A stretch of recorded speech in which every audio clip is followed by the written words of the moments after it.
அனைவருக்கும் வணக்கம். நான் முண்டாசு கவிஞன் மாகவி சுப்பிரமணிய பாரதியின் மண்ணிலிருந்து ஜீவானந்தம். 2026 மே 23 நடந்து முடிந்த தமிழ்நாடு சட்டமன்ற தேர்தலின் முடிவுகள் நாளைய தினம் திங்கட்கிழமை மே மாதம் 2026 வெளிவர இருக்கின்ற சூழ்நிலையில் வெற்றி வாய்ப்பின் அடிப்படையில் தமிழகத்தில் புதிய ஆட்சியை அமைத்து ஆட்சியை தர வருகை புரியவிருக்கின்ற அந்த புதிய அரசுக்கு வாழ்த்துக்களை தெரிவித்துக் கொள்வோம். இந்த காணொளியின் முக்கிய நோக்கம் கருத்து கணிப்பும் கருத்து திணிப்பும் என்ற மேலோட்டமான ஒரு கள நிலவரத்தை பகிர்ந்து கொள்ள ஆசைப்படுகிறேன்.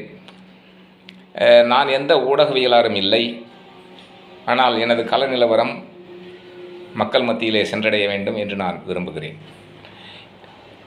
பொதுவாக அனைத்து ஊடகங்களும் அவர்களுடைய டிஆர்பி ரேட் விகிதாச்சாரம் கூட வேண்டும், அதிகரிக்க வேண்டும் என்ற நோக்கோடு தன்னுடைய கருத்துக்களை நேரடி கள ஆய்வு செய்தார்களா அல்லது செய்வார்களா, ஒரு யூகத்தின் அடிப்படையில் கருத்துக்களை மக்கள் மத்தியிலே எடுத்துரைப்பார்களா என்பதெல்லாம் இன்றைய நாள் வரை நான் பார்த்தது இல்லை.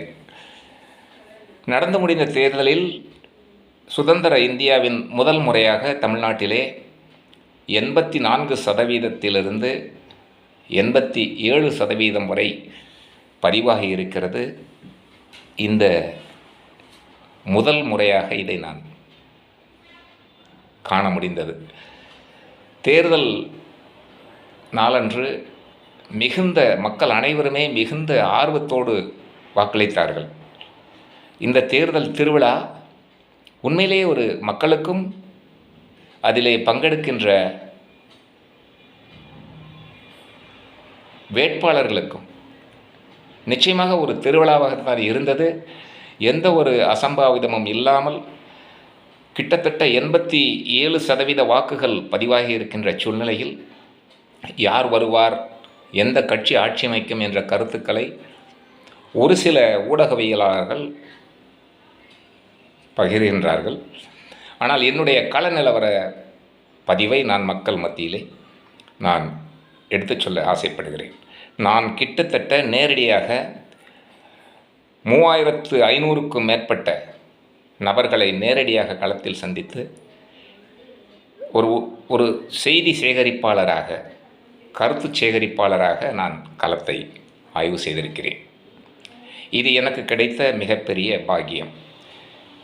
எப்படி என்றால், நான் ஆங்காங்கே டியூட்டிக்கு செல்லுகின்ற நேரம் அல்லது ஏதாவது ஒரு ஃபங்க்ஷனுக்கு செல்லுகின்ற நேரம், நேரப்போக்கிற்கு உலா நடந்து போகின்ற நேரம் அல்லது உடற்பயிற்சி செய்கின்ற நேரத்திலே கிடைத்த நண்பர்கள் அனைவரிடத்திலுமே நான் கருத்து கேட்பு செய்திருக்கின்றேன்.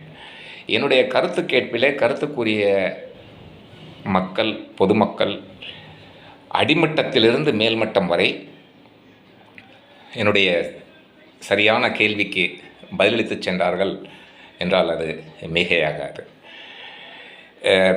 காலணி தைக்கும் தொழிலாளி முதல் சிகை அலங்காரம் பண்ணக்கூடிய தொழிலாளி, தேநீர் கடை தொழிலாளிகள், ஆட்டோ ஓட்டுநர்கள், பேருந்து ஓட்டுநர்கள், லாரி ஓட்டுநர்கள், ரிக்ஷா ஓட்டுபவர்கள் மற்றும் முதல் முறையாக வாக்களிக்கக்கூடிய கல்லூரி நம்முடைய இளம் தலைமுறையினர், சக வயதினர், வயதில் மூத்த பெரியோர்கள், ஆக இப்படியான திருமண வீடு, மற்ற சுப வைபவங்கள், கொண்டாட்டம், இந்த மாதிரி இடங்களிலே நான் கருத்து கேட்பு சேகரித்திருக்கின்றேன். கருத்து கேட்பின் அடிப்படையில், கருத்து கேட்டு அறிந்த அடிப்படையில் இந்த கருத்தினை தேர்தல் முடிவுகள் நாளை மே மாதம் 4ஆம் தேதி திங்கட்கிழமை 2026 வருடம் வருவதற்கு முதல் நாளாக இன்று 3/5/2026 அன்று நான் இந்த வீடியோவை பதிவு செய்கிறேன். இரண்டொரு திருக்குறள்கள் சொல்லி கருத்து சொல்வது சிறப்பாக இருக்கும் என்று நான் நினைக்கிறேன். அந்த அடிப்படையில் கொக்கொக்க கூம்பும் பருவத்து மற்றதன் குத்தொக்க சீர்த்த இடத்து என்று ஐயன் வள்ளுவர் அவர்கள் சொல்லி சென்றிருக்கின்றார்கள். ஞாலம் கருதினும் கைகூடும் காலம் கருதி இடத்தார் செய்யின் என்றும் சொல்லியிருக்கிறார்கள். ஒரு மன்னருக்கான திருக்குறளில் மன்னருக்கு எவ்விதம் அறிவுரை வழங்க வேண்டும் அல்லது ஆலோசனை வழங்க வேண்டும் என்ற அடிப்படையில் பல 7 வார்த்தைகளுக்குள் ஐயன் வள்ளுவர் அவர்கள் குறளை இயற்றிச் சென்றிருக்கின்றார்கள். நாடொரும் நாடி முறை செய்யா மன்னவன் நாடொரும் கெடும் என்பது அவருடைய சிறந்தொரு திருக்குறளை நான் பார்க்கிறேன். இப்போ இதில் என்ன ஒரு விஷயம் அப்படின்னு சொன்னால், இதற்கு முன்பாக கடந்த காலத்திலே தேர்தல் காலத்திலே ஒரு போட்டி மனப்பான்மை இருவருக்குள்ளாக இருந்தது. அந்த இருவரும் கூட்டணிகளை சேர்த்து கொண்டு மக்கள் யாருக்கு வாக்களிக்கிறார்களோ அந்த அடிப்படையிலே 1967 காலகட்டங்களுக்கு பிறகு இந்த இரு கட்சிகளும் தமிழ்நாட்டை ஆட்சி செய்தது என்றால் அது ஒரு வரலாறு படைத்த காலம். இப்போது களத்தில் புதிதாக வருகை புரிந்திருக்கின்ற ஒரு கட்சியும் பங்கெடுக்கிற போது அந்த தேர்தல் திருவிழா மிக சிறப்பாக இருந்தது. போட்டி மனப்பான்மையை காண முடிந்தது. இப்போது அந்த புதிதாக வந்திருக்கின்ற அந்த புதிய கட்சியின் உள்நுழைவு, அதைத்தான் நான் வள்ளுவரின் குறளோடு ஒப்பிடுகிறேன். கொக்கொக்க கூம்பும் பருவத்து மற்றதன் குத்தொக்க சீர்த்த இடத்து என்று சொல்வது,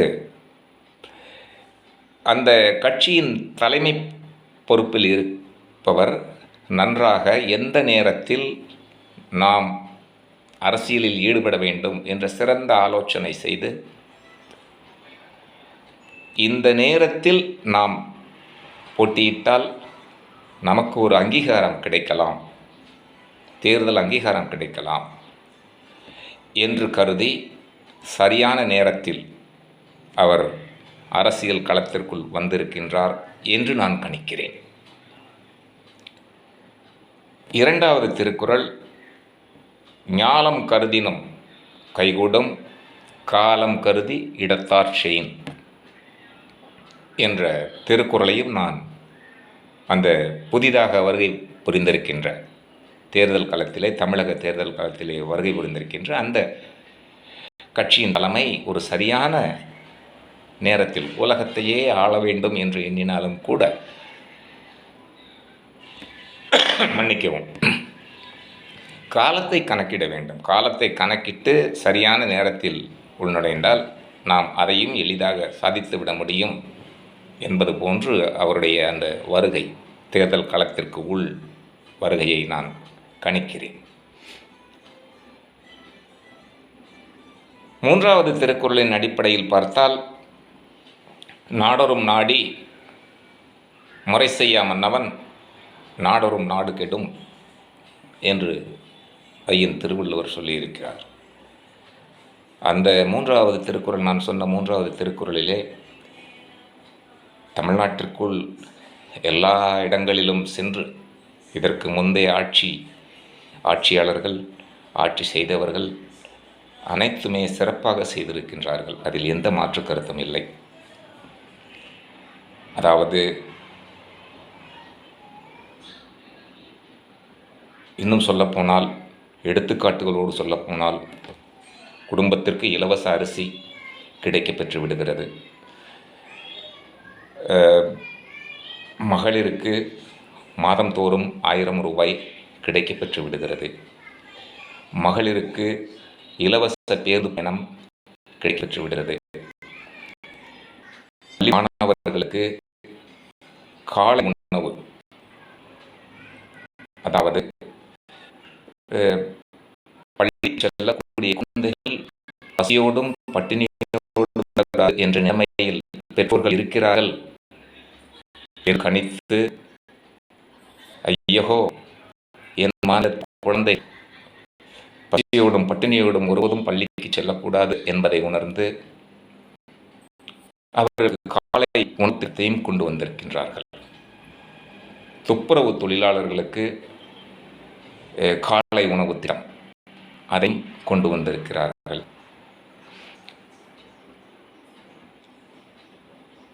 எட்டாவது வகுப்பு வரை கட்டாய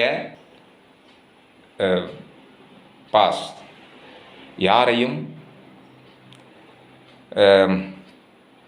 எந்த குழந்தையும் கல்வியிலே பின்தங்கிவிடக்கூடாது என்பதை உணர்ந்து கட்டாய பாஸ், அடுத்த வகுப்புக்கு சென்றே ஆக வேண்டும் என்று அந்த குழந்தை படிக்கும் திறமையில் இருக்கின்றாரா அல்லது படிப்பும் திறமையில் இல்லையா என்பதையெல்லாம் கணக்கில் கொள்ளக்கூடாது.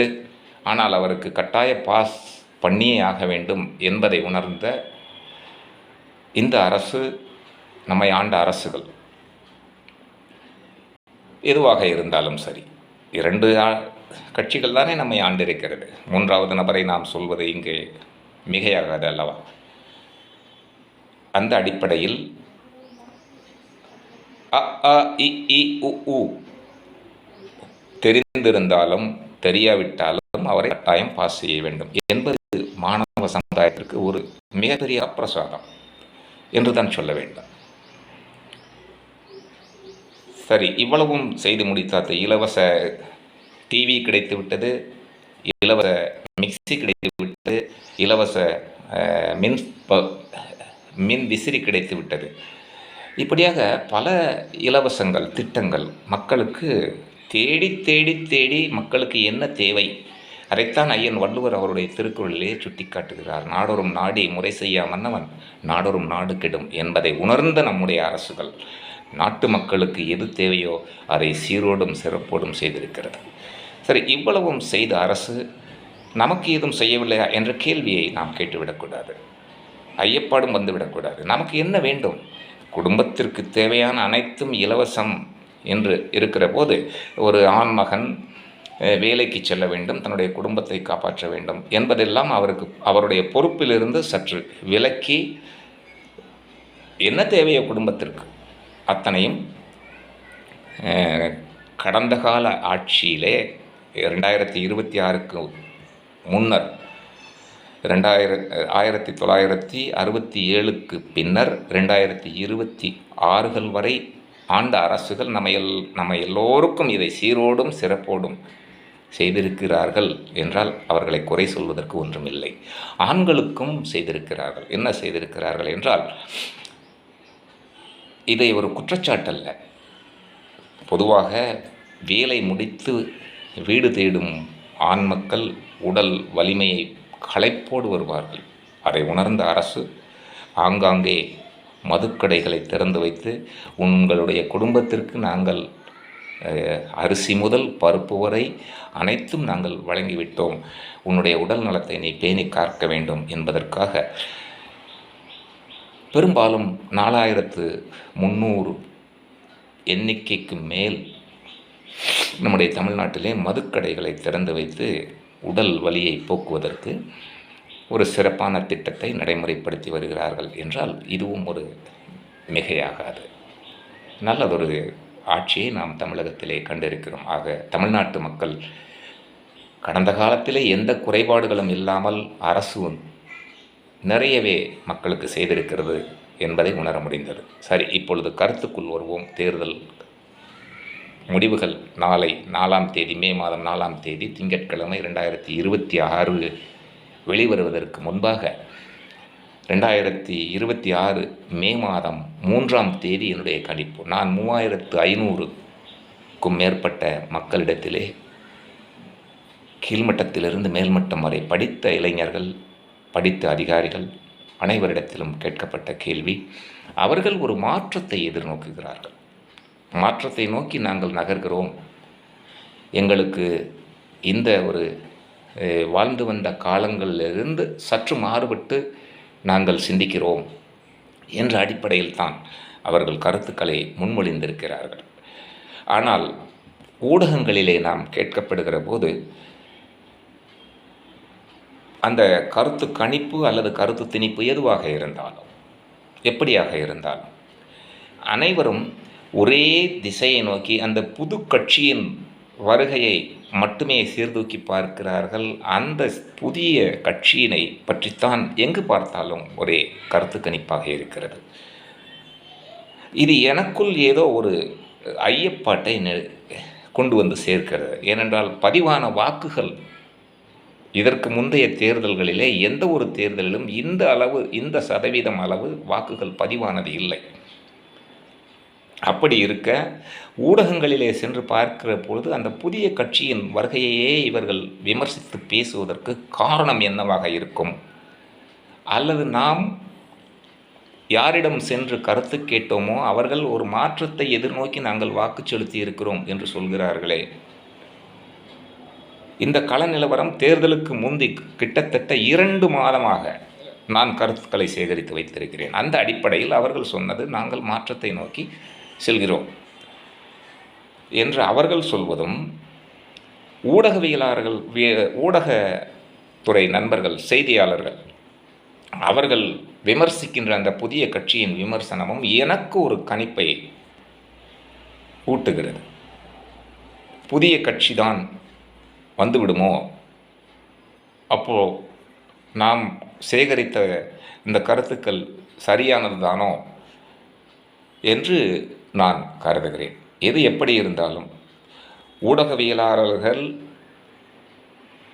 அந்த வாத விவாதத்திலே சொல்லுகின்ற கருத்தும் 3500 மக்களுக்கு மேலாக நான் சென்று சேகரித்த கருத்தையும் ஒன்றுபடுத்தி பார்த்தால் புதிதாக வருகை புரிந்திருக்கின்ற அந்த கட்சி முதல் 2 இடங்களில் ஏதோ ஒரு இடத்தில் வருவது உறுதியாக எனது கணிப்பிலே தெரிய வருகிறது. எது எப்படி இருந்தாலும்